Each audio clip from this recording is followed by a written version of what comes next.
Buenas tardes.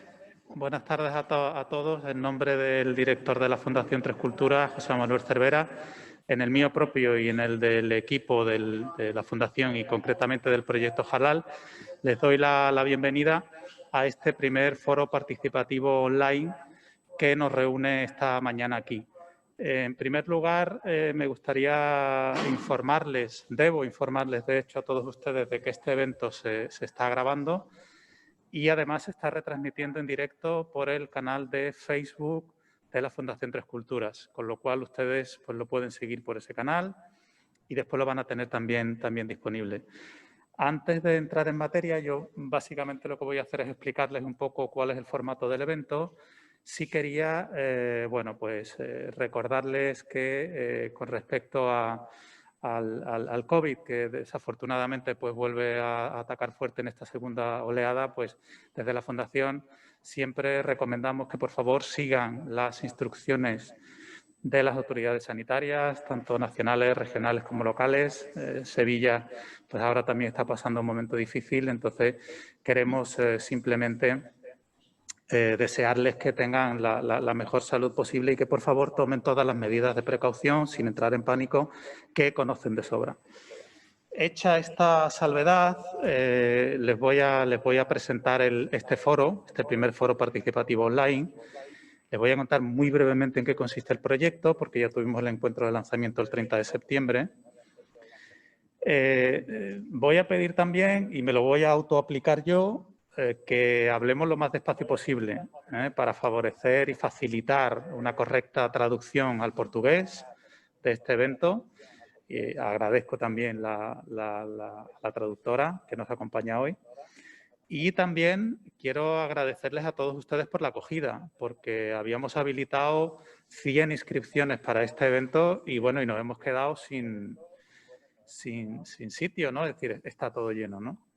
Eso quiere decir que ya me disculpo de antemano si en la fase de preguntas no caben todas las preguntas que ustedes tengan, pero sí también les garantizo que tendremos otras oportunidades de resolver aquellas dudas que no se hayan podido resolver en el día de hoy.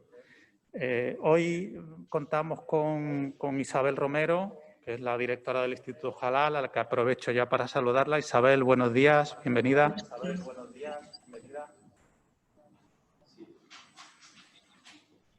Creo que me está escuchando. Sí, no sé si me escucháis vosotros. Sí, perfectamente, Isabel. Y buenos días a todos. Ella será la ponente principal del día de hoy. Ella dirige pues, la institución, podría decir, más importante de certificación a nivel nacional. Y ella va a contribuir a uno de los objetivos que tenemos nosotros con este proyecto, que es básicamente ofrecer todas las claves para todas las empresas grandes, medianas y pequeñas que quieran certificarse o que quieran saber qué es eso del concepto Muslim Friendly y todo lo que tiene que ver con el halal.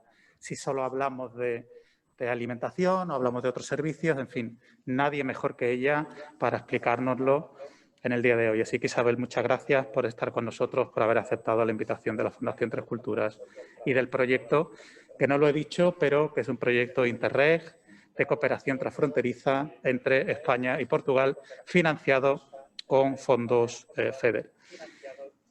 Y para presentar a Isabel y también contarnos un poquito cosas de Mercacórdoba, pues tenemos a su director gerente, a Jesús Reina Arroyo. Yo quiero agradecerle muy especialmente a Jesús que esté esta mañana con nosotros. Soy muy consciente de lo apretado de su agenda, pero realmente no había mejor persona y mejor institución que Mercacórdoba, no solo por ser socios del proyecto, sino porque son los que mejor conocen al Instituto Halal y concretamente a Isabel, y le habíamos pedido que la presentaran. Así que, Jesús, muchísimas gracias y en un momentito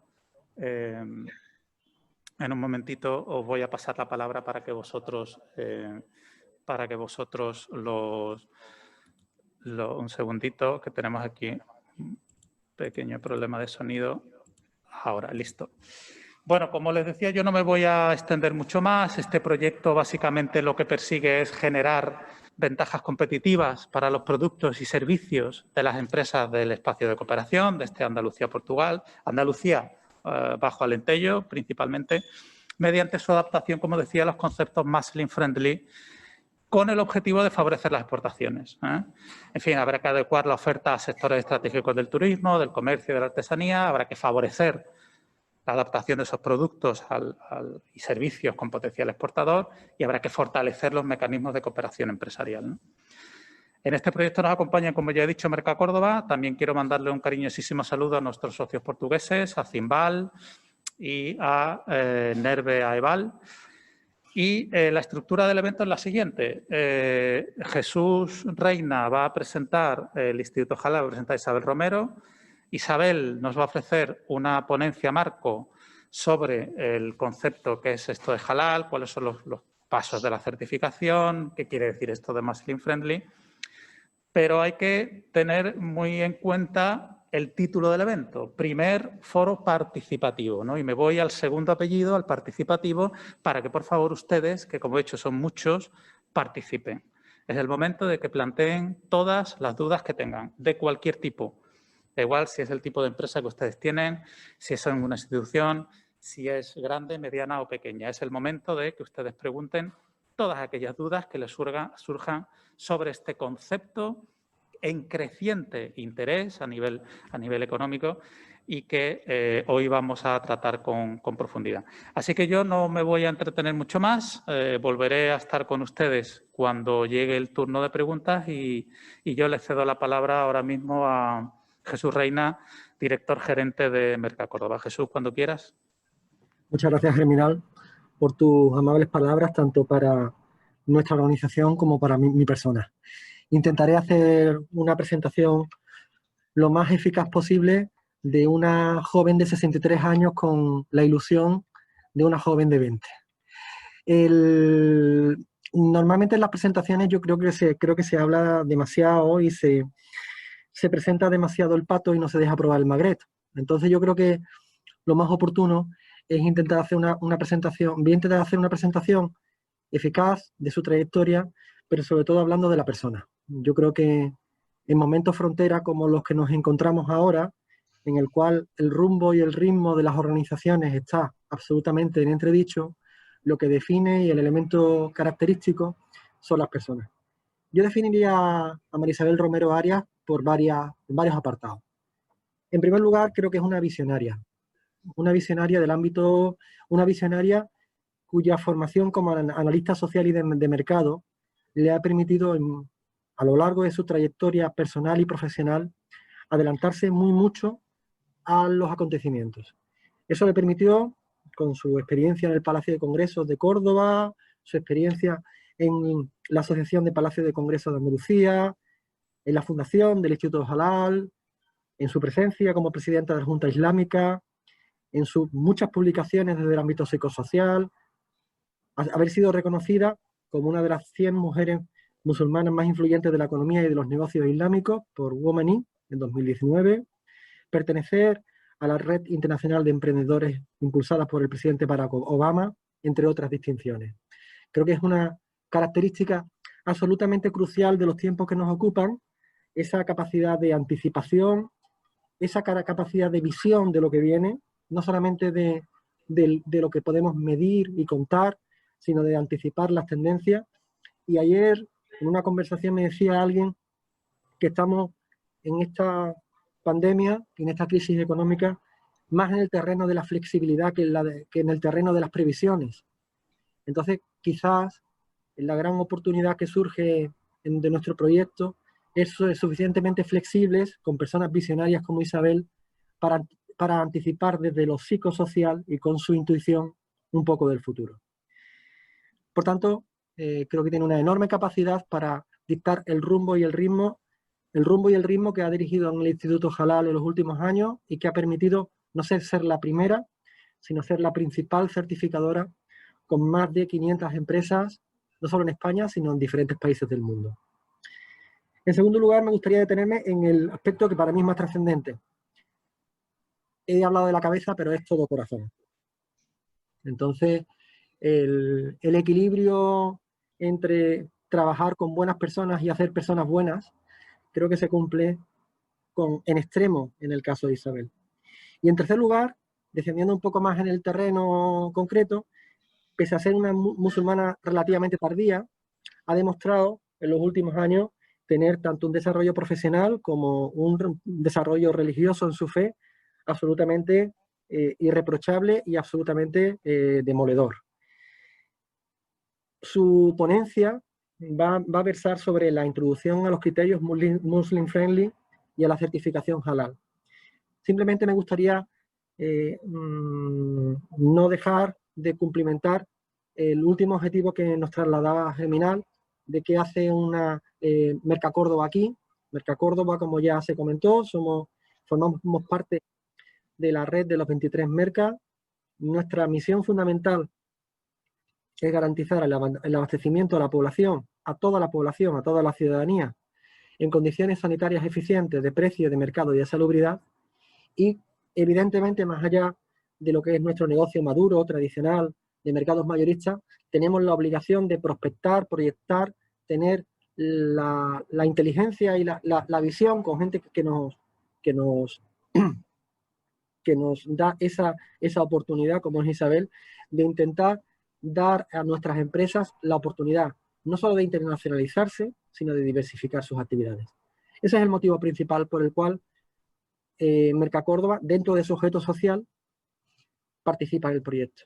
Pero como he indicado, me parece que es de justicia intentar cumplir el último objetivo que ha dicho Germinal, dar tiempo a la participación, es un foro participativo, y para que haya participación, las personas que conocen desde lo personal, desde lo profesional y desde lo humano, como Isabel, son las que pueden dar el mejor pistoletazo de salida a nuestro proyecto. Cuando quieras, Isabel. Muchísimas gracias. Voy a dar primero las gracias al proyecto, a su líder, que es la Fundación Tres Culturas, y a su director, que es José Manuel Cervera. Por supuesto, a Mercacórdoba y a su gerente, que es don Jesús Reina. Muchas gracias por la presentación. Y también a los socios del proyecto, como Cimbal o como Nervé, que me parece que haber involucrado a Portugal en este Interreg es muy interesante porque vamos a compartir muchas cosas, desde el tejido empresarial, el tipo de producciones, el interés que puede haber, el perfil de consumidores. En ese sentido, me parece que es muy importante que Portugal y España puedan empezar a cooperar, y más en proyectos emergentes como este. Así que muchísimas gracias por invitar al Instituto Halal a esta presentación, y bueno, voy a ir contando cosas. Si veis que me enrollo mucho, pues me cortáis porque el tiempo avanza, y entonces lo importante, como decíamos antes, es que luego la gente pregunte sobre casos concretos, sobre sus empresas y esto cómo se puede hacer o de la otra. Así que ya no demoro más, arrancamos y vamos con ello. Primero, obviamente, pues qué es el Instituto Halal, quiénes somos y qué hacemos. El Instituto Halal lo crea una entidad religiosa islámica, porque estamos hablando de un concepto que de partida es un concepto religioso, es un concepto que aparece en los libros sagrados, especialmente en el Corán y en la tradición islámica, y que hace referencia a un estilo de vida, a un conjunto de prácticas que formalmente se consideran permitidas, pero en general se considera que abarca un estilo de vida, una manera de estar en este mundo, de comprender el mundo que nos rodea y de comportarnos en él. Y por lo tanto, halal tiene que ver con todos estos aspectos, aunque luego lo aterrizaremos en el campo que interesa en este foro. Por lo tanto, el Instituto Halal se crea, no me lo invento, o sea, yo me invento la idea del Instituto Halal, pero lo hacemos haciendo referencia a un marco jurídico en España, que es la Ley Orgánica de Libertad Religiosa, y posteriormente la firma de los acuerdos de cooperación, que se firman entre el Gobierno y las comunidades musulmanas en 1992, y en esa Ley 26/92, en su artículo 14, aparece un derecho recogido, que es el que tenemos todas las personas, todos los ciudadanos y ciudadanas de confesión musulmana en España, a tener acceso a alimentos, productos y servicios halal.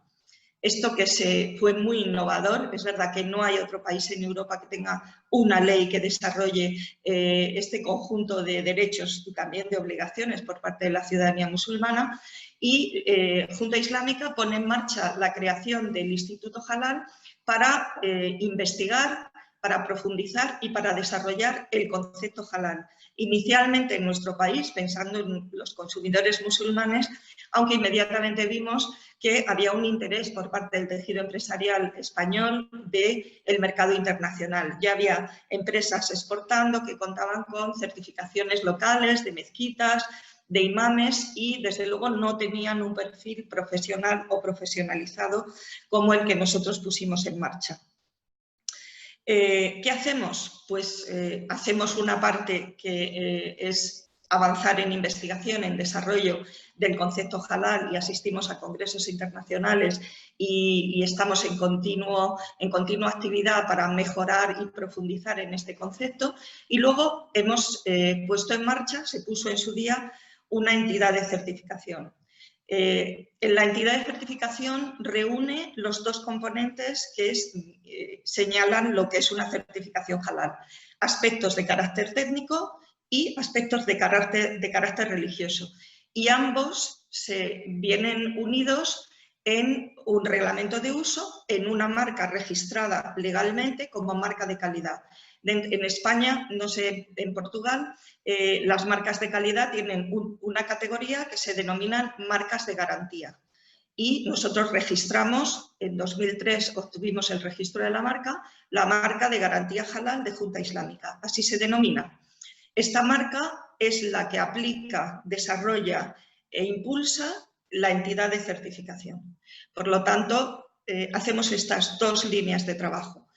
Certificamos, pero también trabajamos, investigamos, tenemos convenios de colaboración con universidades para avanzar en el concepto halal en su globalidad y en los retos que van surgiendo en el desarrollo de la tecnología, especialmente alimentaria, pero no solo, en el tema de la certificación.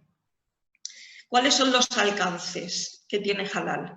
Pues ya se avanzó en la jornada inicial, pues tiene muchos distintos alcances. Tiene, por supuesto, cualquier tipo de producto alimentario, tiene el transporte, tiene la logística, tiene los productos de farmacia y para farmacia, tiene el transporte, tiene una gran cantidad de alcances que así en principio no tendrían nada que ver con halal, pero en realidad sí lo tienen, incluido empresas que ni se dedican a la producción de alimentos ni se dedican a este tipo de servicios que es en los que pensamos inicialmente, como por ejemplo en España, que tenemos certificada una empresa tecnológica y que lo que hemos certificado es su modelo de gestión de la empresa, un modelo que respeta a los trabajadores, un modelo que es compatible con otras certificaciones de calidad y que de alguna manera es respetuosa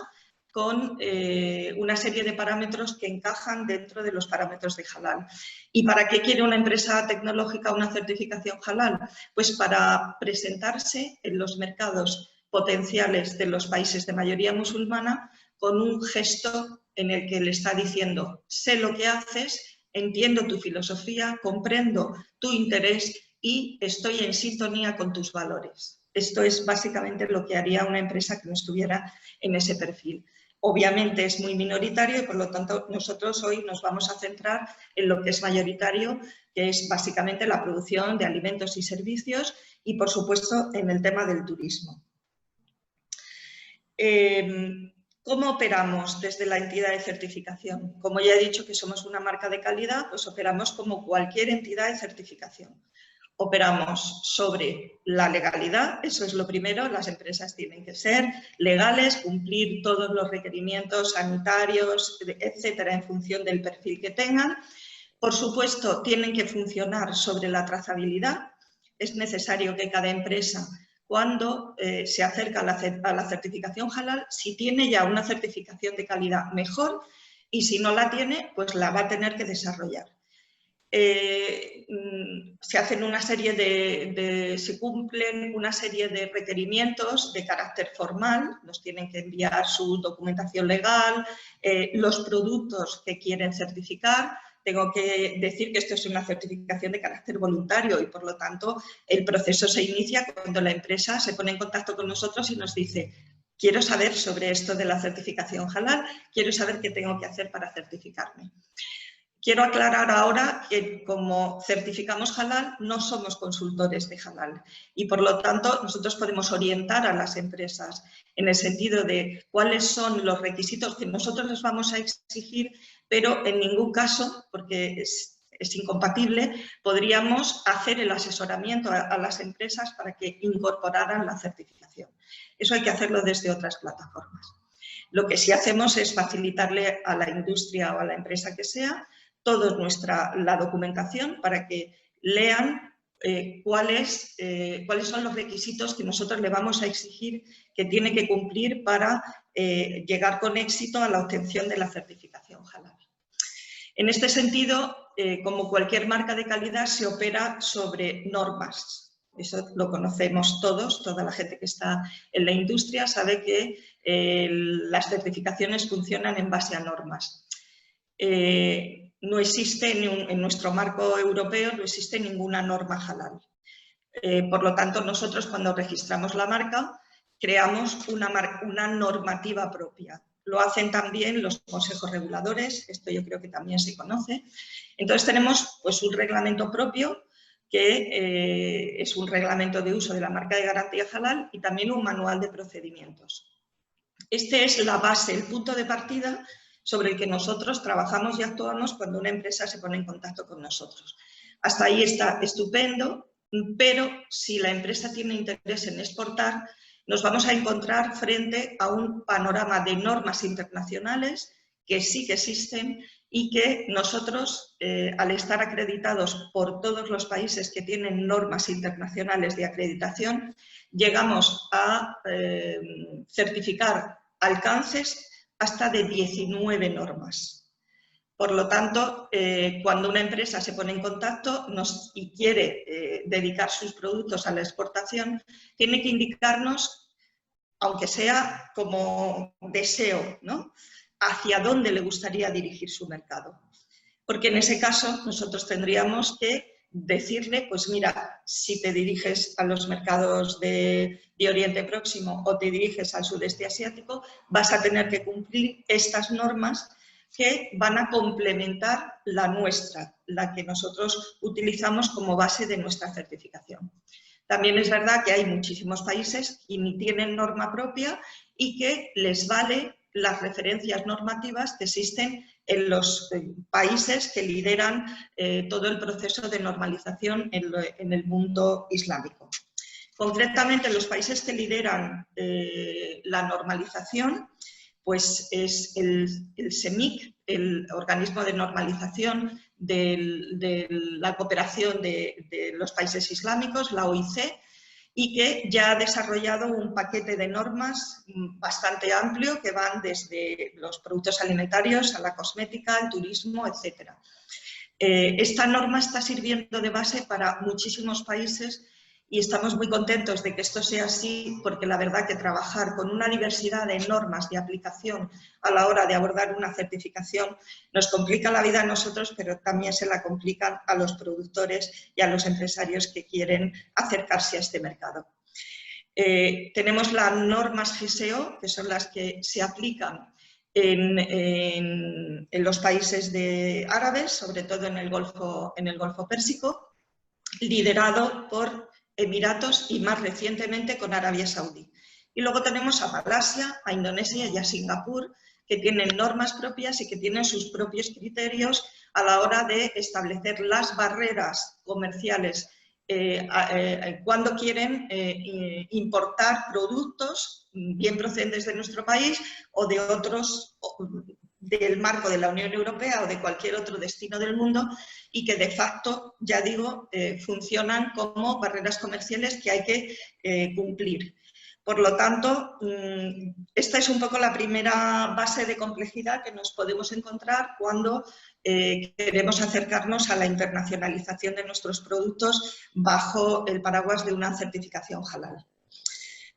También colaboramos con aquellos que no tienen normas que están en nuestro entorno, como por ejemplo con la entidad de normalización de Marruecos, en la que tenemos empresas certificadas en España y en Marruecos, y en la que trabajamos de manera conjunta sus equipos de certificación y los nuestros para que la verificación, digamos, satisfaga suficientemente a los requisitos del país, tanto allí como aquí. Hemos entrado ahí a saco a hablar de halal, pero no hemos dicho nada de qué es esto de halal y qué es su contrario, que es el haram, y hay un apartado más que es lo dudoso, lo masbuk. Muy rápido, halal es todo aquello, como decía al principio, que nos ayuda a vivir mejor, que está permitido y que consideramos desde una perspectiva islámica que es saludable. Pues esto es casi todo. Es decir, halal es, digamos, la mayoría de las cosas de las que podemos disfrutar en este mundo desde esta perspectiva. Y luego hay algunas pocas que se consideran prohibidas o que se consideran perjudiciales. Y esas son las que se denominan haram. ¿Qué es lo más conocido que conoce todo el mundo? Pues bueno, el porcino y todos sus derivados, el alcohol y todos sus derivados, pero también está el juego, la prostitución, la fabricación de armamentos, etc. Hay una serie de parámetros ahí que son vetados, digamos, tanto para el consumo como para el comercio, como cualquier otra consideración de este tipo. Y luego hay una serie de alimentos o de productos que se consideran dudosos y que se llaman masbuk, y que en general lo que hace la población musulmana es que prefiere no entrar en contacto con ellos. Si hay dudas, pues mejor no tocarlos, con todas las excepciones que esto tiene, como por ejemplo el altísimo grado de consumo que hay de caracoles en Marruecos y que sin embargo hay países que los consideran que eso no se debe de comer. Entonces, pues este tipo de divergencias sí que existen en los productos dudosos y en el resto pues hay bastante consenso sobre qué son los conceptos de halal y de haram, con algunas diferencias, ¿vale? ¿Qué hablamos cuando hablamos de los mercados halal en España, en Portugal y a nivel internacional? Ya tenemos la referencia de que halal en el mundo son pues, entre 1.600 y 1.800 millones de personas. No todos viven en países de mayoría musulmana. Y también sabemos que la concentración más importante que hay de población musulmana en el planeta está en el sudeste asiático. Solo un país solo, como Indonesia, tiene 300 millones de habitantes, pero le sigue muy de cerca Pakistán, que está a punto de llegar a esa cantidad de población. Tenemos India con 150 millones, en el Magreb y en el norte de África unos 200, pero tenemos un mercado mucho más próximo que muchas veces no se tiene en cuenta y que no valoramos, y que es el primero en el que debemos de fijar nuestros objetivos, que son nuestros mercados de proximidad, que es Europa, 44 millones de habitantes musulmanes, de ciudadanos musulmanes, que es el norte de África, como he dicho, y el Sahel, que son unos 200 millones de habitantes, y que son con los que vamos a poder tener un contacto y una facilidad mayor para poder presentar y comercializar nuestros productos. También nos vamos a encontrar que ya hay, aunque incipiente aún, una cadena de distribución de estos productos, de puntos de venta, incluso en las grandes redes comerciales, en las grandes superficies, en países como Alemania, como Reino Unido o como Francia. Vamos a encontrar lineales de productos halal en cualquier gran supermercado o hipermercado, y por lo tanto digamos que nos vamos a encontrar con métodos de trabajo muy similares a los que hacemos con los productos convencionales, y con lo cual pues esto nos va a facilitar la búsqueda de cliente, la posibilidad de encontrar un canal y la posibilidad de encontrar nuestro mercado. Por lo tanto, este es el mapa que yo creo que deberíamos de tener en cuenta como mercados potenciales de proximidad, y que también tenemos que tenerlos en cuenta, lo hablamos luego cuando hablemos del turismo. estos 44 millones de personas musulmanas que viven en Europa se mueven en Europa, visitan España, visitan Portugal y por lo tanto son los primeros a los que deberíamos de dirigirnos, a los que deberíamos atender y los que deberíamos de tener en cuenta a la hora de nuestra planificación comercial.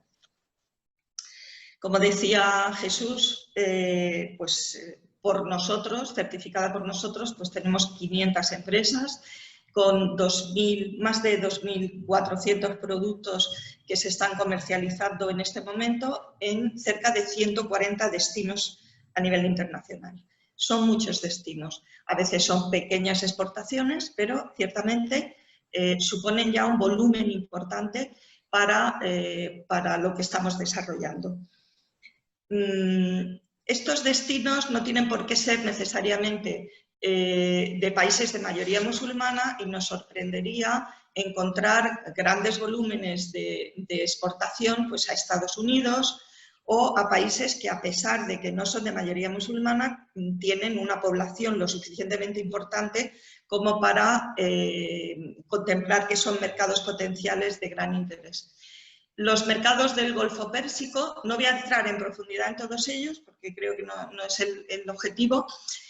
Otra cosa interesante es que algunos de estos mercados ya un poco más lejanos, como los del Golfo Pérsico, los de Emiratos u otros, son mercados que pivotan sobre otros, compran para luego exportar ellos a otros destinos.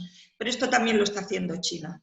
Curiosamente, China está comprando cordero halal en España, quiere que sea halal y que vaya sacrificado halal desde España, porque luego ellos van a su vez a rebotar esta comercialización para otros países de su entorno, al sudeste asiático, etcétera. Con lo cual, no debemos de pensar solo en los países de mayoría musulmana, sino que ya estamos hablando de un mercado generalizado mundial en el que el peso y la importancia de halal cada vez ocupa más espacio. Bien, teniendo en cuenta estas consideraciones generales, vamos a ir aterrizando qué tendría que hacer una empresa, por ejemplo, de producción agroalimentaria para obtener la certificación halal.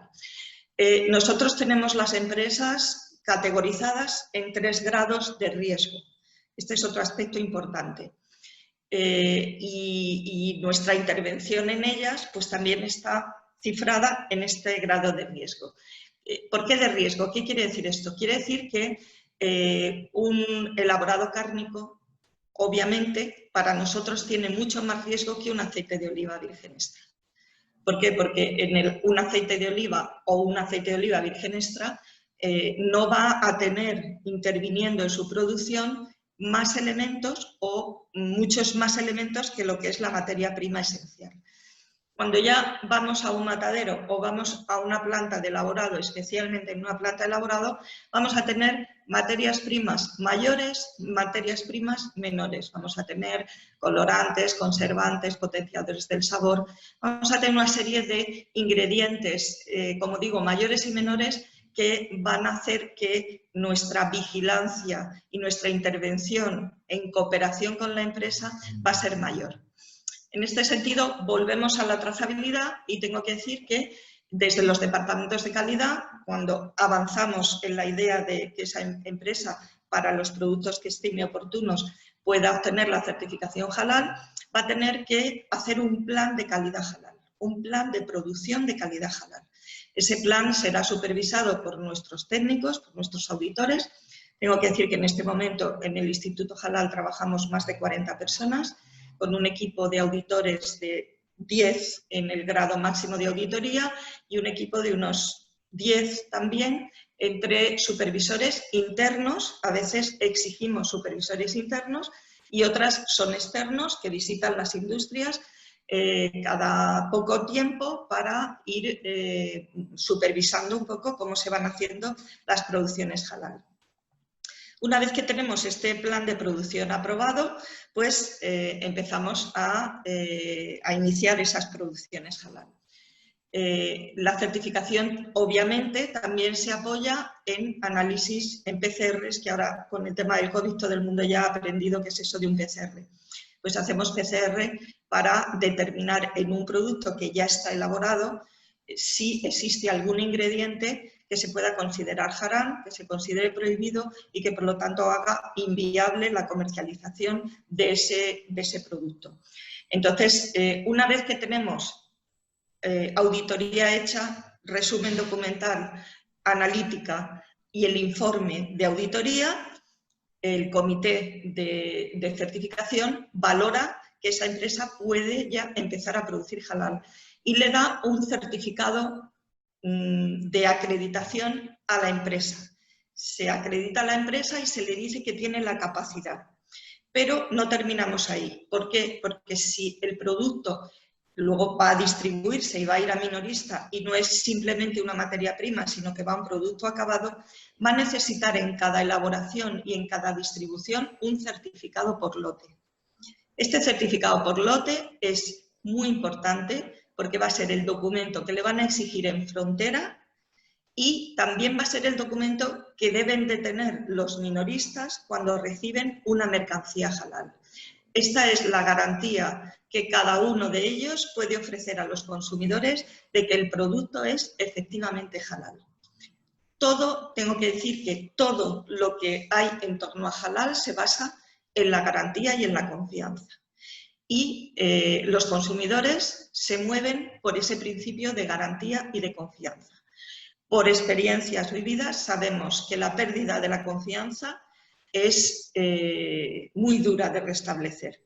Por lo tanto, creo que es muy importante que esta concienciación exista y por eso exigimos que las empresas estén formadas en el concepto halal, sepan qué significa esto, sepan los riesgos que comporta no tener claro esto y que un error puede poner en cuestión no solo la comercialización de una empresa y sus productos, sino que cuestiona la credibilidad de todo el sistema y con ello todas las empresas que están involucradas en una marca concreta o en un desarrollo concreto. Tengo que insistir en esto porque realmente es muy importante que seamos capaces de ser muy activos en este sentido, muy conscientes de los riesgos y que tenemos que trabajar conjuntamente. También nos ha pasado muchas veces que llegamos a las empresas y nos viven como el malo de la película. Llegamos a la industria y los que me van a meter en cintura. No es nuestro enfoque. Nuestro enfoque es que nosotros tenemos que estar cooperando constantemente con la empresa.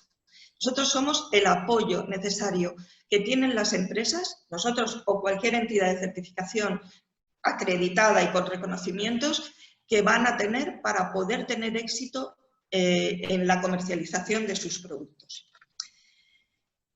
Bien. Hemos estado investigando un poquillo sobre el mercado portugués, sobre sus características. Es verdad que hay muchísimas cosas muy similares al mercado español y al andaluz. Entonces he visto que hay pues, grandes productores de aceites vegetales, aceite de oliva, hay muchos productores de conservas de pescados y mariscos, de frutas, de zumos, pero hay una muy interesante que son fabricantes de ingredientes para la fabricación de otros productos, como son potenciadores, aromas. Quiero hacer mucho hincapié en esto porque en aromas y en este tipo de productos hay una gran demanda mundial. No hay muchas fábricas, no hay muchas empresas en el mundo que se dediquen a este tipo de producciones y están cada vez más demandadas a nivel internacional y por lo tanto me ha parecido muy interesante ver que existen este perfil de empresas y que podrían orientar una parte de sus producciones hacia el mercado halal. He visto que el mercado minorista en Portugal está muy concentrado en dos grandes operadores, que es Sonae, que es prácticamente el Grupo Continente, y Jerónimo Martins, con una marca que creo que es Pingo 12, perdonadme porque tampoco soy una experta en el mercado portugués, y que solamente estas dos concentran más del 50% del retail de Portugal. Y luego pues hay otras operando como Lidl, como Auchan o como Intermarché, que también ocupan un espacio importante, y supongo que luego pues tenéis el mercado minorista generalista. También hemos estado indagando un poquito, que tenéis una población de sobre 11 millones de habitantes, tenéis unos entre 40 y 50.000 musulmanes. En España tenemos 2 millones, pero una población de 40 o 50.000 es también muy interesante de cara al desarrollo del mercado interior. Y otra cosa que tenéis que nos diferencia de España es que parece que el comercio está abierto los 7 días de la semana. Eso, aquí hay una reivindicación histórica de que pueda ser así, pero por el momento no lo es. Con lo cual, también parece que es un mercado que se mueve por promociones, se trabaja mucho con las promociones de producto y eso, pues, evidentemente da bastante dinamismo. Con lo cual, el perfil del consumidor parece ser que también es muy similar al consumidor español, los jóvenes demandando productos de cuarta y quinta gama, y el perfil de los consumidores musulmanes en España pues también es similar, con una nueva generación de jóvenes que están empezando a querer comida elaborada, platos preparados, pues porque no hay tiempo, porque la gente ya se ha incorporado al mercado laboral, y este mismo segmento es el que se está empezando a demandar también a nivel internacional, que son los productos de cuarta y quinta gama. Pero también tengo que decir que hoy por hoy las necesidades siguen pivotando sobre las materias primas, especialmente sobre los productos cárnicos y los productos elaborados. Visto también que hay una gran tradición de embutido, que habría que reorientarla hacia el healthy, hacia los productos que se vienen llamando saludables, y que de alguna manera pues, permitieran que esto pudiera desarrollarse. Tengo que decir que en el tema de los cárnicos sí que hay un requisito importante que hay que tener en cuenta, y en los elaborados, en cualquier proceso elaborado, que es que las líneas de producción donde interviene cualquier ingrediente halal tiene que estar separada. No puede haber líneas compatibles de producción halal y no halal.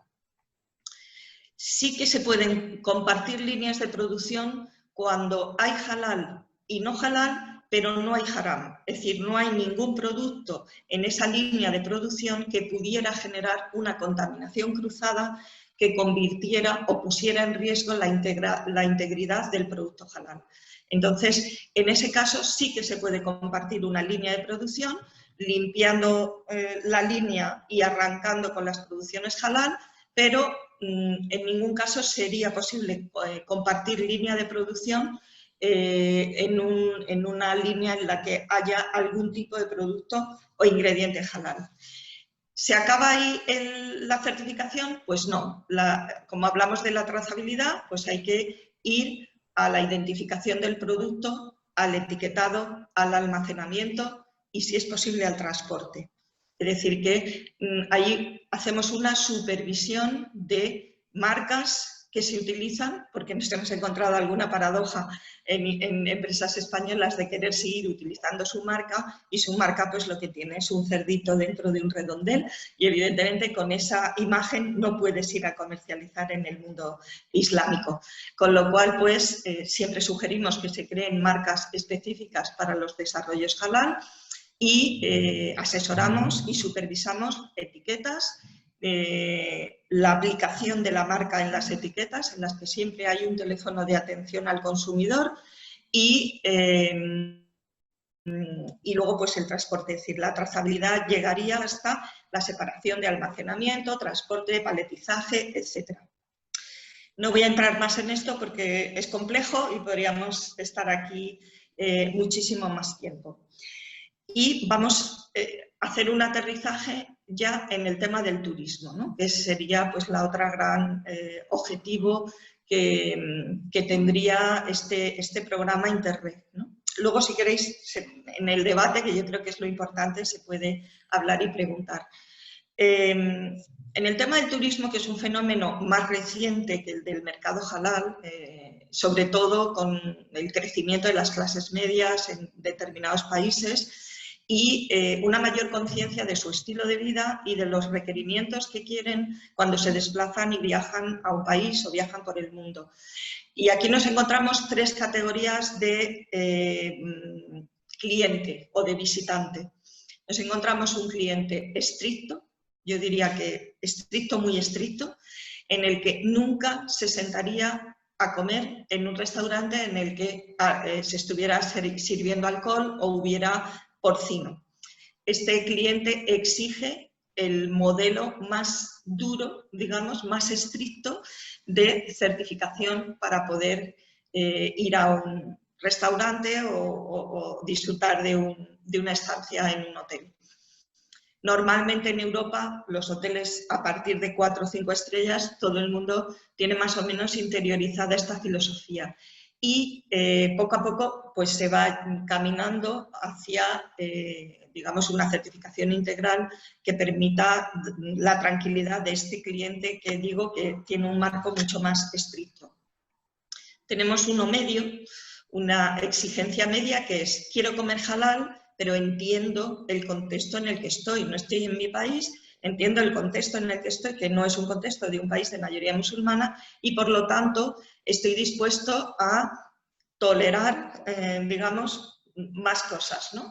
Y luego tenemos uno más flexible, que como entiende más todavía en profundidad esta situación, pues desde luego va a rechazar comer cerdo, va a rechazar el alcohol, pero no va a tener problema de sentarse y pues que en la mesa de al lado se puede estar sirviendo vino, cerveza o lo que sea. Pero tenemos que tener en cuenta estas tres tipologías, ¿vale? Porque si no nos equivocaremos en ello. ¿Por qué, además de la certificación halal, desarrollamos una certificación Muslim Friendly? Pues precisamente porque fuimos conscientes de que en nuestro contexto, tanto el de Portugal como el de España, la integralidad de una oferta de restauración o de hotelería 100% halal es muy complicada. En España sí tenemos algunos hoteles, luego tenemos a Julio García, que es el director gerente de un hotel en Torremolinos, que sí tiene la certificación halal, pero no es lo que nos vamos a encontrar de manera mayoritaria. Nos vamos a encontrar con un modelo Muslim Friendly con 2 etapas. Ahora os enseñaré la marca en la que aparece una media luna o 2 medias lunas. Son como, puedo dar pasos y puedo ir sondeando mi mercado.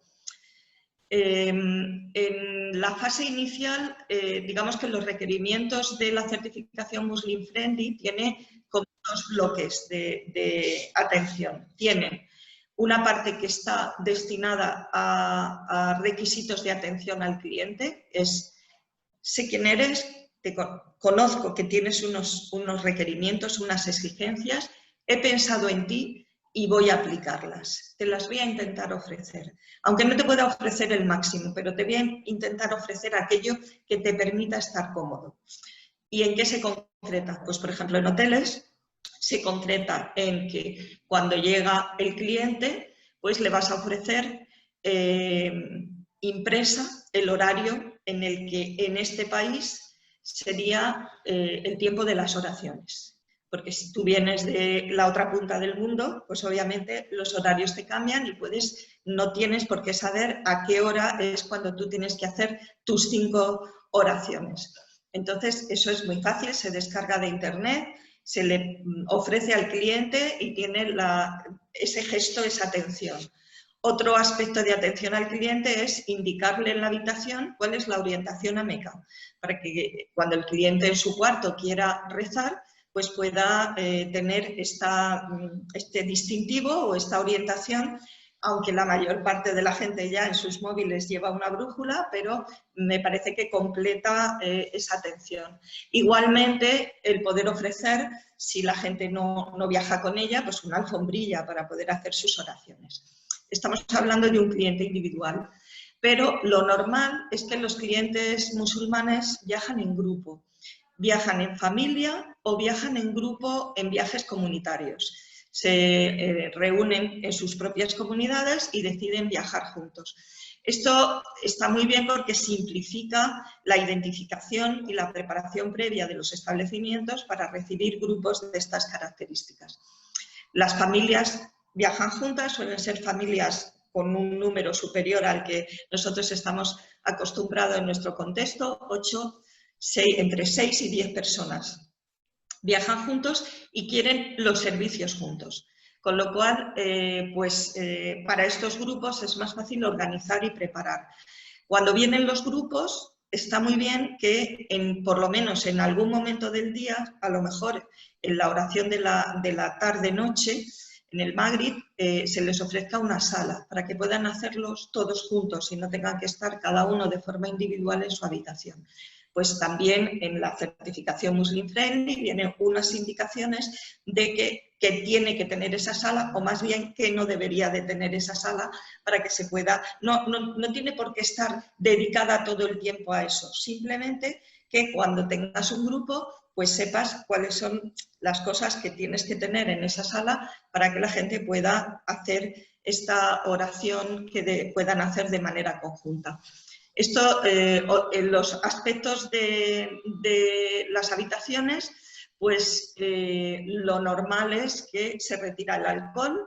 Luego aquí, o sea, cada persona es la que decide cuáles son sus limitaciones, pero digamos que el establecimiento tiene que cumplir con la norma general. Se retira el alcohol. Y en el servicio, si tiene servicio de habitaciones, pues obviamente tiene que haber una serie de productos que sean halal y que sean adecuados a estas personas. ¿Qué pasa con la restauración? ¿Qué pasa con los restaurantes o con los desayunos, etcétera? Yo creo que ahí lo más importante de partida es que el establecimiento cuente con materias primas halal. Es decir, que si yo voy a dar un fiambre en el desayuno, pues que las materias primas que yo maneje tienen que ser halal. Que además elaboro comida, que además tengo la posibilidad de hacer una oferta de platos halal, pues ahí sí que entramos en otro grado de requerimientos, ahí avanzamos en ello y todo lo que implique la elaboración de platos de comida, ahí sí que tenemos que ir a un parámetro de halal, tenemos que ir exactamente igual que en los productos, tenemos que ir a una trazabilidad en cocinas, en la separación de utensilios, en la separación de cámaras en las materias primas, de manera que no incurramos en contaminaciones cruzadas que luego nos pueden suponer un problema. Desde hace unos años, y esto yo creo que es bueno que se sepa, desde hace unos años existen unos kits de detección de ADN y son unos kits que lleva el viajero. Es que si tú no eres riguroso en esto y no estás teniendo cuidado, te puedes encontrar con un viajero especializado, entre comillas, y te puede hacer un PCR en el mismo momento, en el plato que está comiendo. Con lo cual, bueno, te va a generar un problema, te va a generar una mala imagen en tu empresa y evidentemente vas a perder pues todo lo que hayas ganado en este camino de consolidar este segmento turístico. Y luego tenemos... Disculpa que te interrumpa. La verdad que es interesantísimo lo que estás contando. No sabía yo esto de los PCRs. Ya que estamos hablando de hoteles y ya que estamos hablando y también, bueno, aprovecho para saludar al señor Julio García Serón, el director del Hotel Costa del Sol. Si te parece, podemos escuchar también su experiencia, porque además creo que tiene una agenda también muy ocupada y tenía incluso que salir un poco antes de la sesión. Entonces, si no te importa, le puedes dar paso para que ahonde un poco justo lo que tú estabas contando, que yo creo que él lo puede contar desde el otro lado, ¿no? Desde el propietario de hotel, si te parece bien. Fantástico. Solamente terminar diciendo que hay un segmento de Muslim Millennials que es interesante, pero que todavía está construyéndose. Es decir, que va a ser el futuro, todavía está empezando muy lentamente a ser el presente Y evidentemente, Julio, que encantada y que espero que la gente pueda valorar tu experiencia con nosotros y con la certificación Halal y que puedan tocar terreno en ello.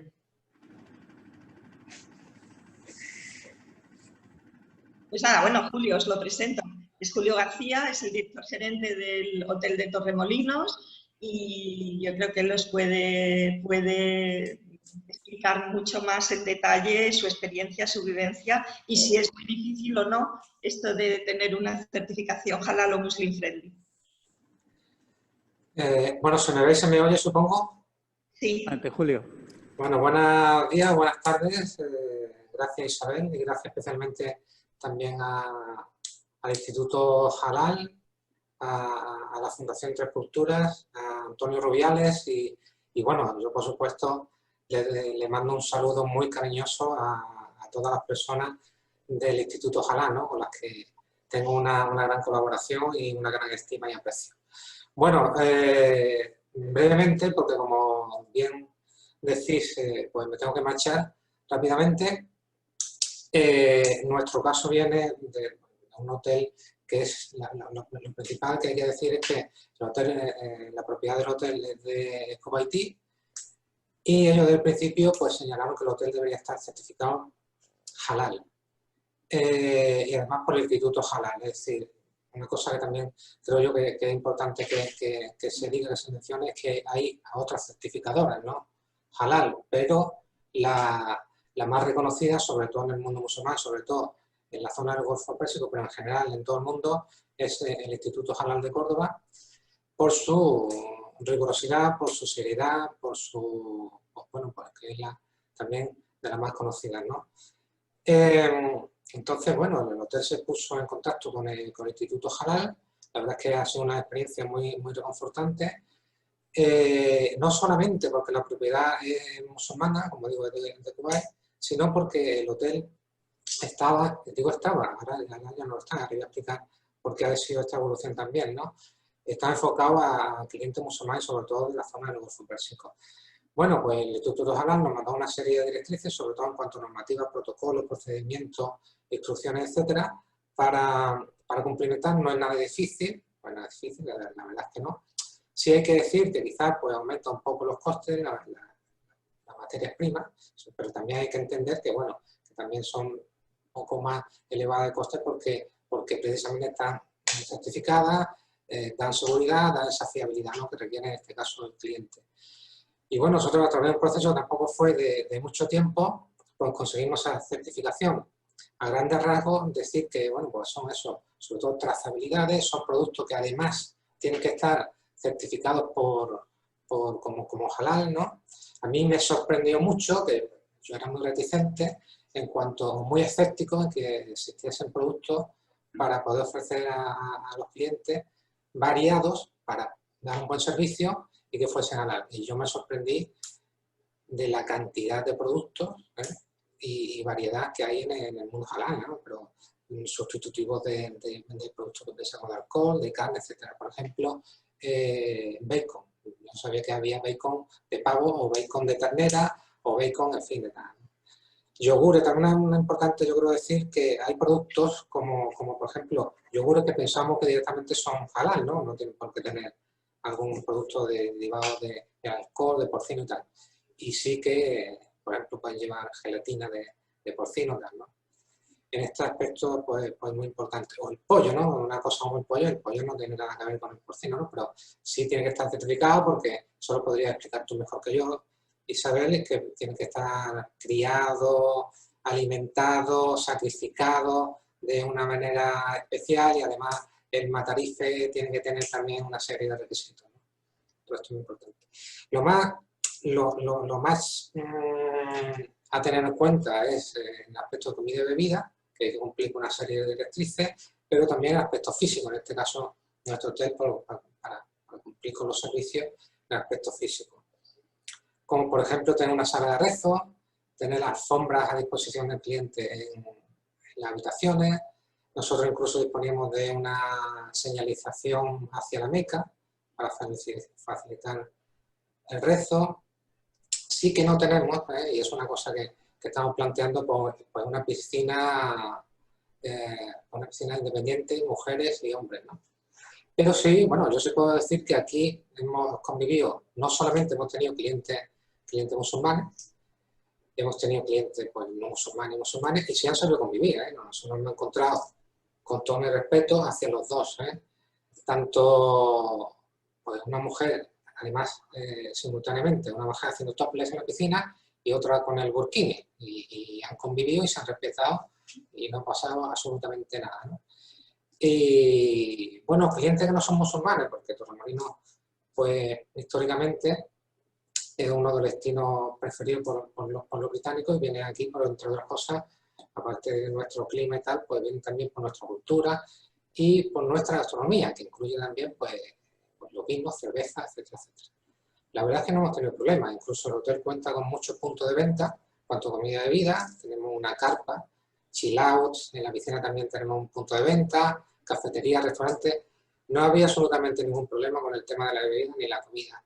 La comida lo hemos podido sustituir por otros productos no de porcino, porque hay muchísimas carnes sustitutivas, hay muchísimas carnes. Y el alcohol tampoco ha sido un problema, porque un cliente que en un momento dado ha querido tomarse una botella de vino, nosotros nos hemos permitido el descorche, es decir, que el cliente traiga su propia botella de vino con alcohol y nosotros lo que hacemos es el servicio, ¿no?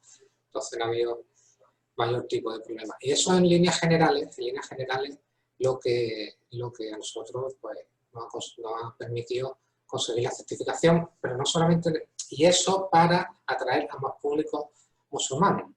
No solo la zona del Golfo Pérsico, como en principio estaba puesto en nuestro objetivo, sino también de, como bien decía Isabel, en Europa. Hay un mercado, como decía, muy importante dentro de Europa de clientes musulmanes que viven en Europa, pero bueno, son musulmanes. Hay tour operadores, hay uno especialmente, pero cada vez más, especializados en clientes musulmanes, que evidentemente lo que les piden es pues, alojamiento, a ser posible que estén certificados. Como bien dice Isabel, algunos clientes piden certificación y hay incluso algunos que tienen sus propios mecanismos para ver si, en este caso, la comida y las bebidas son certificadas, ¿no? Y ya por último, bueno, también nosotros hemos adaptado, cierto personal pues al menos hable árabe también, que eso también es importante, incluso que sean musulmanes, personas que sean musulmanes. Y por último, que en cuanto a bebida también hay un amplio elenco de sustitutivos del alcohol y cada mes, esto también hay que reconocerlo y aplaudirlo, que son más conseguidos, como por ejemplo champán, que sin alcohol, que tiene una calidad extraordinaria, cervezas sin alcohol con una calidad extraordinaria cada vez más, en fin, porque cada vez hay más demanda, no solo de clientes musulmanes, ¿no? Sino también de no musulmanes. Así que yo aplaudo la labor tan encomiable que está haciendo en este caso el Instituto Halal, no solo, lo que digo, no solo en favor de una religión, sino una forma de vivir y una cultura muy especial que es muy plausible. Muchas gracias, Julio. Yo quería aprovechar antes de que te marches y hacerte una pregunta. Por lo que has comentado, tampoco es necesario hacer como un gran cambio, una gran inversión, ¿no? Porque parece muchas veces que para decir, bueno, voy a convertir mi hotel en halal, hay alguno que pueda pensar o alguna que prácticamente hay que tirar abajo el hotel y volverlo a hacer otra vez, ¿no? Es decir, yo lo que he creído entender es que adaptando algunas cosas como las que has mencionado, ¿no? El tema de las alfombras o el tema de la gastronomía es suficiente, ¿no? Sí, eso, físicamente no hay que hacer nada, no hay que hacer prácticamente nada, porque una habitación de rezo puede tener, no sé, unos 10 metros cuadrados. Con eso es más que suficiente y lo demás, las instalaciones en la cocina sirven perfectamente y el resto de instalaciones no hay que hacer nada más. Simplemente adaptar los productos, no adaptar las instalaciones físicamente, sino adaptar los productos de compra y la trazabilidad según una serie de protocolos, ¿no? Es esto simplemente. Estupendo, muy bien. Pues muchísimas gracias, Julio. No sé si querías añadir tú algo más, Isabel, antes de pasar al turno de preguntas. No, yo creo que la experiencia habla por sí misma y yo creo que ya hay experiencias muy interesantes de países de no mayoría musulmana y han hecho todo un desarrollo en torno a la captación de turistas halal. Ahora estamos en el paréntesis del COVID, pero, por ejemplo, Japón es un buen ejemplo, Tailandia. Tailandia incluso ha transformado su imagen, esta que tenía, que arrastraba de años anteriores, bastante fea, con turismo sexual, y que se ha reconvertido en uno de los polos de atractivo para el turismo islámico. Y yo creo que son experiencias muy interesantes que, si alguien quiere conocer un poco más en profundidad, pues podemos abordarlas. Estupendo. Bueno, pues ahora es el momento en el que todos los participantes, todos los que se han inscrito en el evento, pueden formular sus preguntas. La forma de hacerlo es solicitar el turno de palabra a través de la aplicación, a través de Zoom. Y mi compañero Antonio Rubiales, que ustedes no lo ven, pero que está aquí entre bambalinas también ayudándome con la coordinación de este evento, pues les dará la palabra. Bien, ustedes pueden hacer la pregunta de viva voz y le habilitamos el micro, o nos la mandan por el foro, ¿no? De hecho, por el foro ya hay alguna pregunta. Bueno, aprovechamos también para saludar a la Oficina de Turismo de Portugal en Madrid, que nos ha mandado un mensaje muy, muy cariñoso. Y preguntaban por aquí, hay también escuelas, hay una escuela portuguesa en Faro que también nos está saludando. Entonces vamos a ver si, Antonio, tenemos alguna pregunta ahora mismo o podemos habilitar para que alguien pueda preguntar. Yo sí quería, mientras tanto, Isabel, incidir un poco en lo que tú has hablado y también lo ha comentado Julio, de los mercados de proximidad. Es decir, en esa labor que tenemos que hacer un poco de divulgación y de explicación de lo que es este fenómeno, entender que no tienen que esperar que un cliente venga del sudeste asiático, porque yo entiendo que hay un empresario pequeño que pueda decir, bueno, pues que a lo mejor a mí no me van a venir singapurenses, ni me van a venir indonesios, ni me van a venir... Pero efectivamente, ¿no? 44 millones de musulmanes en Europa que están aquí a la vuelta, en nuestra puerta, incluso en Francia, ¿no? Es decir, eso me parece un tema interesante. Y otro tema interesante también es, justo cuando Julio estaba haciendo su presentación, yo estaba pensando en que cada día somos todos más exigentes con el tema alimenticio, ¿no? Es decir, esto no solo está destinado a musulmanes practicantes, ¿no? Quiere decir, todo aquel que quiera una dieta equilibrada, una dieta sana, también son un target, que se dice ahora, ¿no? Un objetivo, ¿no? de este tipo del halal, ¿no? Bueno, perdón, me disculpáis entonces si no hay pregunta para mí, porque me tengo que marchar. Sí, muchísimas gracias, Julio. Muchísimas gracias. Muchas gracias a vosotros, gracias. Vale, bueno, me preguntabas la primera no la recuerdo. Sobre el mercado. La primera era simplemente un comentario sobre los mercados de proximidad, ¿no? Que hay que tener, que es un elemento a tener en cuenta en ese formato de divulgación que tenemos que hacer de este fenómeno, ¿no? Sí, evidentemente ese volumen de 44 millones, y también en el norte de África, que también nos visitan y vienen cada vez con más asiduidad. Tenemos un fenómeno que creo que no lo tenemos bien explotado, que es la llamada Operación Paso del Estrecho. En esta operación se producen 3 millones de desplazamientos de ida y 3 millones de vuelta. La evolución que ha habido con estos viajeros es que antes cruzaban España lo más rápidamente posible para cruzar al norte de África y bueno, pues paraban lo justo para repostar y ya está. Esto ya ha cambiado. Ahora viajan las familias, insisto, y van haciendo rutas. Se van parando, quieren degustar gastronomía, quieren ver monumentos, quieren conocer la cultura y llegan a las costas y también se paran. Estoy segura que también se desplazan al sur de Portugal.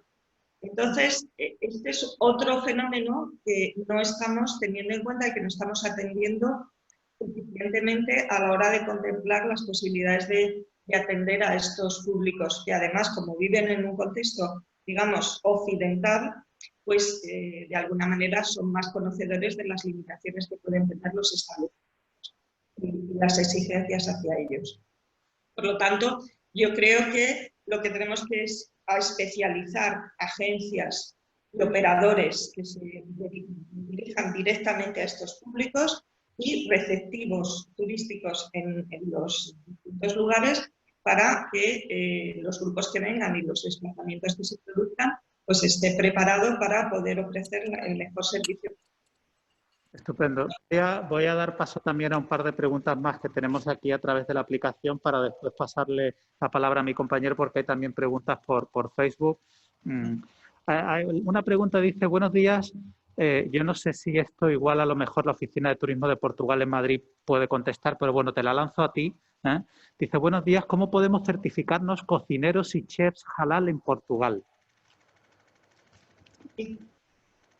Bueno, pues lo mismo que aquí. Es que nosotros estamos trabajando en España y en Portugal. De hecho, tenemos ya industrias certificadas. Cocineros y chefs, pues lo mismo que guías turísticos. No lo he comentado. También tenemos certificados guías turísticos. Todo eso se puede contemplar, de manera que una persona, o bien individual, o bien al frente de un establecimiento, en primera persona pueda obtener la certificación halal. Sí es posible, no habría ningún inconveniente en poder hacerlo. Estupendo. Antes, como digo, antes de pasar a la pregunta de Facebook, creo que está entrando alguna pregunta más. Sí, dice, de las 3 categorías de clientes que ha mencionado, yo creo que se refiere a más o menos exigentes, ¿no? Al nivel de exigencia. ¿Tienen alguna media de qué tipo de cliente es el que suele venir a Andalucía? Si es más exigente, menos, o es un poco, ¿no?, más... Sí. Sí. Sí. Bueno, yo creo que los que vienen de Oriente Medio y del Golfo Pérsico, pues yo creo que sí que están en el top de la exigencia. Del sudeste asiático estaríamos en la media y de Europa, pues yo creo que estamos en la variedad, porque tenemos gente en Europa más exigente, no diría más estricta, sino más exigente, y gente pues que no, porque ya digo, vivimos en un contexto en el que todo el mundo tiene asumido pues que convivimos de todas las tradiciones espirituales, sociales, etcétera. Por lo tanto, pues el nivel de exigencia es diferente. Sí que hay líneas rojas, digamos, ¿no? Digamos que hay una coincidencia general de intolerancia al tema del porcino, un poco menos el tema del alcohol, y luego a partir de ahí hay una gran variedad. Lo que pasa es que desde la perspectiva de una entidad de certificación nosotros tenemos que ir a cumplir con el máximo rigor. Esto yo creo que es comprensible y porque si no sería imposible. Por eso hemos hecho grados de certificación por las categorías Muslim Friendly. Eso no quiere decir que dentro de los grados no sean estrictos. Nosotros sí actuamos estrictos en cada una de las categorías en las que trabajamos. Bueno, hay otra pregunta más. Dice, usted ha mencionado un reglamento de uso, un manual de procedimientos. ¿Toda esta información se ofrece en español o se ofrece en alguna otra lengua? Pues yo creo que la tenemos ya en montones de idiomas, pero básicamente la tenemos en español, en inglés y creo que en francés también. Es decir, que esas sí que son en las que habitualmente nos manejamos. Bien, quiero yo aprovechar también una duda antes de pasar a Facebook que se me ha venido a la cabeza. Habías comentado, Isabel, que no existe como una regla general a nivel europeo, ¿no? Sino que, bueno, que cada uno un poco va articulando en función de su país. ¿Crees que hay alguna iniciativa de que eso se unifique? ¿Crees que sería interesante, que sería positivo? Que nos profundice un poquito más en eso, por favor. Ojalá.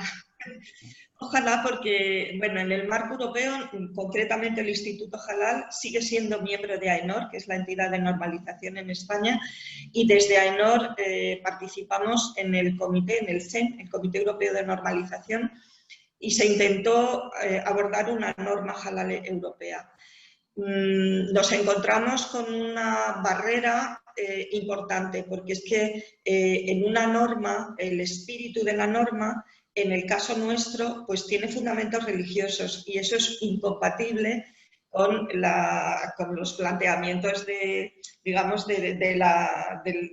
Europa, ¿no? De Europa y de cada uno de los países. Entonces, es un poco complicado, pero yo creo que el avance que están teniendo las normas internacionales sí que va a ir tendiendo a una uniformidad. De hecho, yo creo que lo troncal de cualquier norma de este tipo tiene un montón de coincidencias y luego tiene algunas cosas, como pues que hay países que aceptan unos aditivos, otros no, en fin, cosas de este tipo que son las que, digamos, hacen especial una norma respecto a otra. Pero ya digo que ojalá que podamos disponer de una norma internacional que nos permita y nos ayude a trabajar pues mucho mejor a todos, con menos complejidad técnica. Hay una pregunta por Facebook, como decía, la pregunta es la siguiente. ¿Existe alguna penalización para las empresas en caso de que violen esa garantía y confianza que acaba de comentar? Gracias. Y el motivo principal por el que nosotros registramos una marca de garantía es porque estamos amparados a la ley de marcas.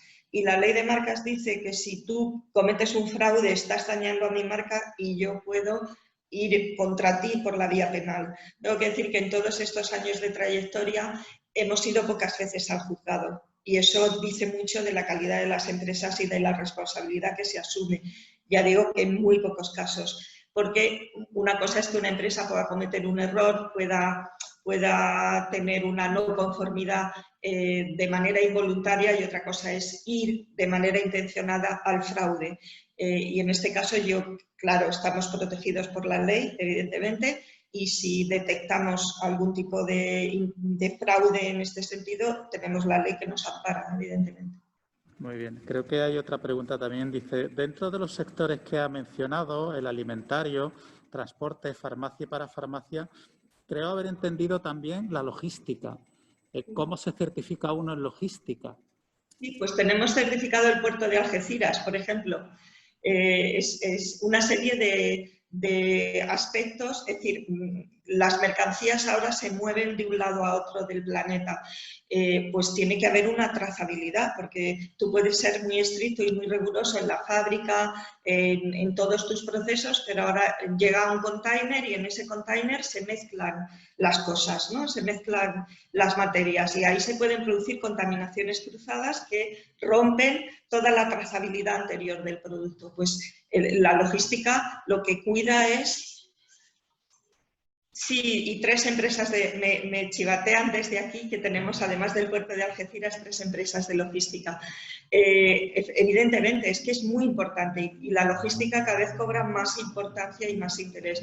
El puerto de Algeciras es importante para nosotros porque además es el que canaliza la mayor parte de la operación Paso del Estrecho y ya ha desarrollado toda una serie de protocolos de atención a los clientes, etcétera, etcétera. Pero estrictamente lo que es el movimiento de mercancías se tiene que hacer una trazabilidad estricta en cuanto al desplazamiento de las mercancías halal y no halal. Muy bien. Hay otra pregunta también con respecto al instituto y dice que si hace el instituto halal algún tipo de inspecciones. Claro.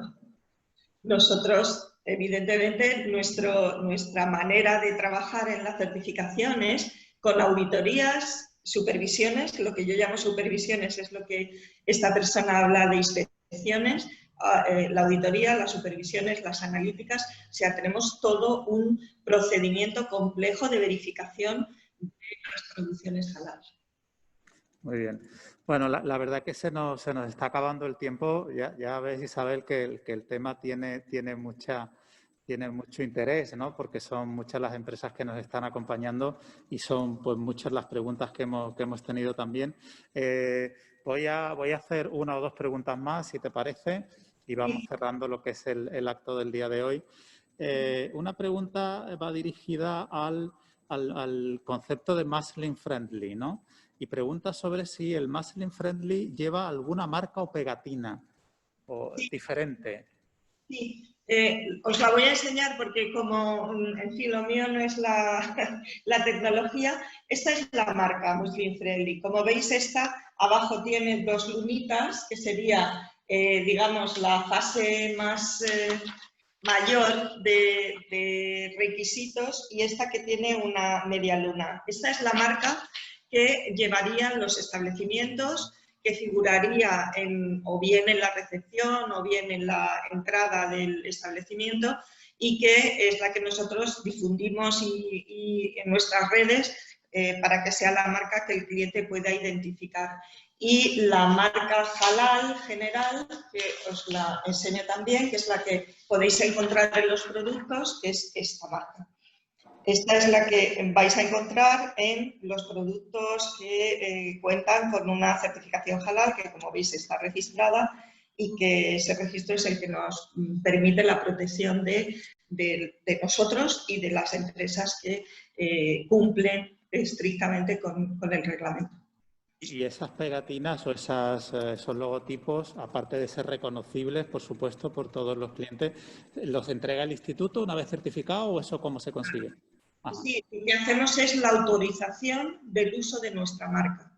Es decir, que una vez que una empresa o una entidad o un hotel ha completado el proceso de certificación, se le da su certificado y se le da la autorización y la aplicación de la marca, de las marcas, o halal o muslim friendly, para que la pueda usar en sus páginas web, en todo lo que es su marketing promocional en torno a este segmento.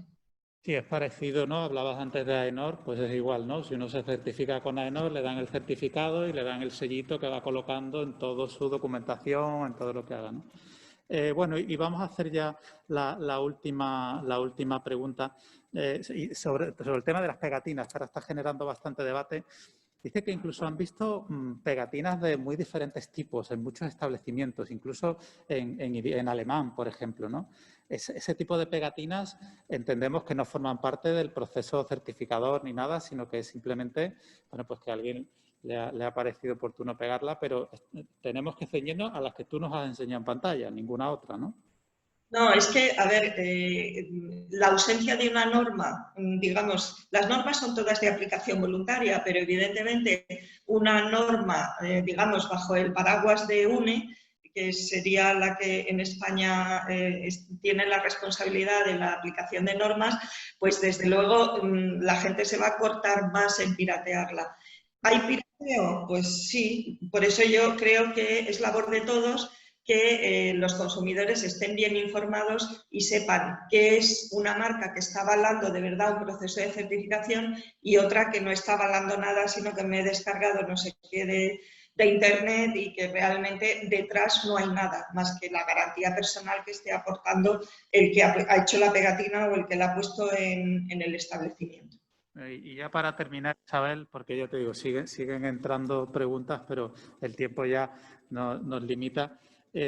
Nos preguntan por si una empresa se ha certificado en otro sitio y viene a España con su certificación, ¿es válida aquí? Por ejemplo, hablan de Alemania otra vez. Sí, depende. Nosotros tenemos acuerdos de reconocimiento entre las entidades de certificación que consideramos que somos del mismo nivel. Y las que somos del mismo nivel, por lo menos, tienen que tener una certificación del GSO, del Golfo Pérsico o del SEMIC o del sudeste asiático. Si digamos ese que es digamos el rasero básico de reconocimiento, pues nosotros reconocemos a esa entidad de certificación. Si no, no reconoceríamos ni en materias primas ni productos que vinieran con otras marcas que no tuvieran ese respaldo. Estupendo. Bueno, pues si te parece, Isabel, lo vamos a dejar aquí.